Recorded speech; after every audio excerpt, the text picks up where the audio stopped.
சென்னா மசாலா செய்வது எப்படி? தேவையான பொருட்கள் chana masala, chilli powder, curd, green chillies, onion, tomato, ginger garlic paste and chana. Chana வந்துட்டு வேக வைக்கிறதுக்கு ஒரு டெக்னிக் இருக்குது.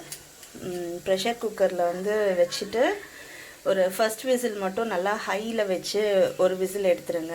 அதுக்கப்புறம் ஒரு 15 மினிட்ஸ்க்கு எவ்வளோ விசில் வந்தாலும் பரவாயில்ல, அதை வந்துட்டு சிம்மில் வச்சு எடுத்திங்கன்னா சென்னா வந்துட்டு எல்லாம் ஒரே மாதிரியாக வெந்திருக்கும். ஸோ இந்தளவுக்கு சாஃப்டாக. ஸோ பெரியவங்களுக்கு கூட வந்துட்டு பல் இல்லாதவங்களுக்கு கூட இதுக்கு சாப்பிட்டா சாஃப்டாக அதுவாகும். இந்த மாதிரி நல்லா நசுங்கிற மாதிரி நல்லா அதுவாகும். இது கூடவே உப்பு போட்டு வேக வச்சு இது பண்ணிடுங்க. ஸோ இப்போது பண்ண வேண்டியது, நல்லா சின்ன சின்னதாக வந்துட்டு வெங்காயம் கட் பண்ணிக்கோங்க. இந்த மாதிரி சாப் டொமேட்டோ, ஜிஞ்சர் கார்லிக் பேஸ்ட் இந்த மாதிரி. இப்போ நான் வந்து ஃபஸ்ட்டு ஏற்கனவே பண்ணிட்டேன். எண்ணெய் தேவையான அளவு போட்டுட்டு அது கூட வந்துட்டு பட்டை லவங்கம் போட்டு ஒரே ஒரு பச்சை மிளகா கீரி போட்டிருக்கேன். அது கூட ஆனியன் போட்டாச்சு, ஜிஞ்சர் கார்லிக் பேஸ்ட் போட்டாச்சு. இப்போ வந்து தக்காளி ஆட் பண்ண போகிறேன்.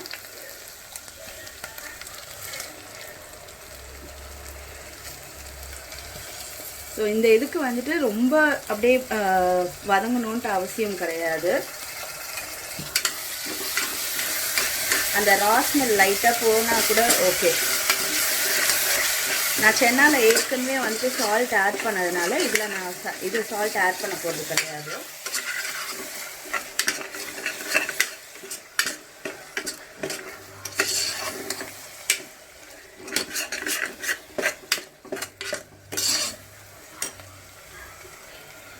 மஞ்சத்தூள் சொல்ல மறந்துட்டேன். ஸோ கொஞ்சம் மஞ்சத்தூள் ஆட் பண்ணிக்கோங்க.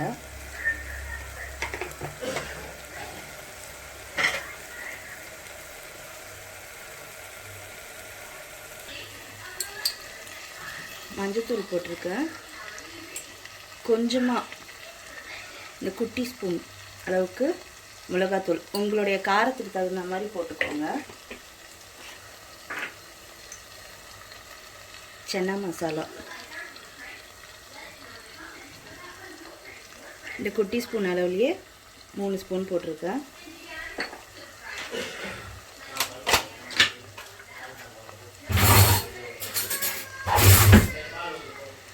இந்த டேபிள் ஸ்பூன் சைஸில் 1 ஸ்பூன் கர்ட்.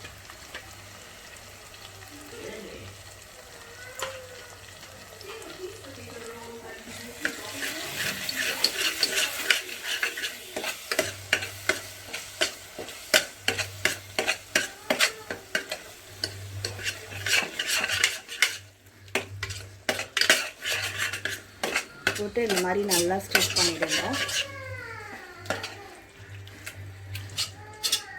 ஆயில் மட்டும் நீங்கள் ஃபஸ்ட்டு எவ்வளோ உங்களுக்கு ஊற்றுறீங்களோ அந்தளவுக்கு இருந்தால் போதும், மறுபடியும் இது பண்ண வேண்டாம்.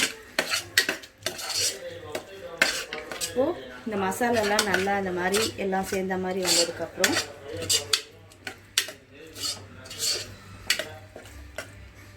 வேக வச்சுருக்க சென்னா ஆட் பண்ணலாம்.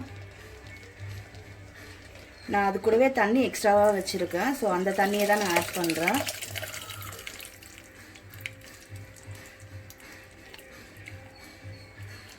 கொஞ்சம் சென்னா வந்து கிண்ணத்துலேயே வச்சுருக்கேன். ஏன்னு சொல்கிறேன்,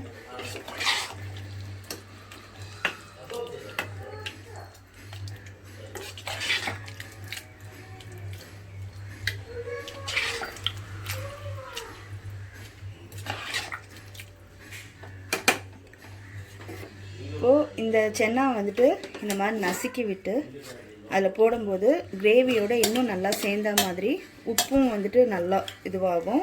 ப்ளஸ் டெக்ஸ்சரும் வந்துட்டு நல்லா திக் டெக்ஸ்சராக வரும்.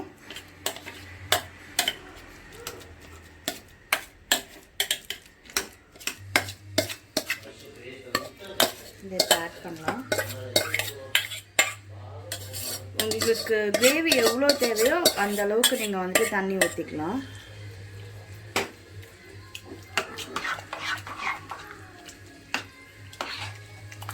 இப்போ உங்களுக்கு தெரியும் அந்த கன்சிஸ்டன்சி லெவல் எப்படி இருக்குன்ட்டு, அந்த டெக்ஸ்சர் எப்படி இருக்குன்னு தெரியும்.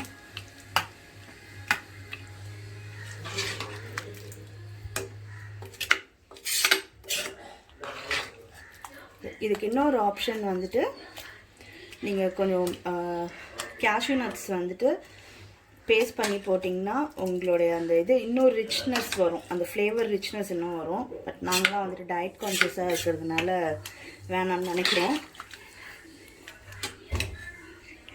இப்போது இந்த மாதிரி கொதிச்சுட்டு இருக்க டைமில் ஜஸ்ட் ஒரு 1/2 டேபிள் ஸ்பூன் நெய் கொஞ்சம் போடுறேன். ஒரு ஸ்மெல் அண்ட் கொஞ்சம் எக்ஸ்ட்ரா ஃப்ளேவர்.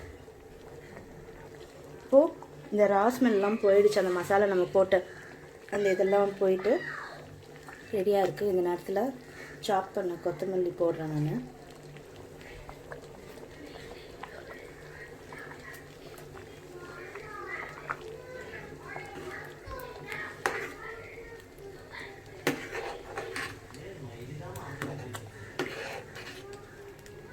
சென்னா மசாலா ரெடி.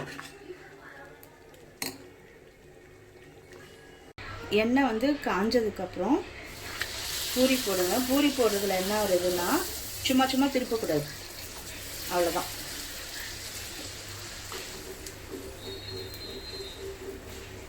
இன்னும் ஒன்று போட்டு காட்டுறேன்.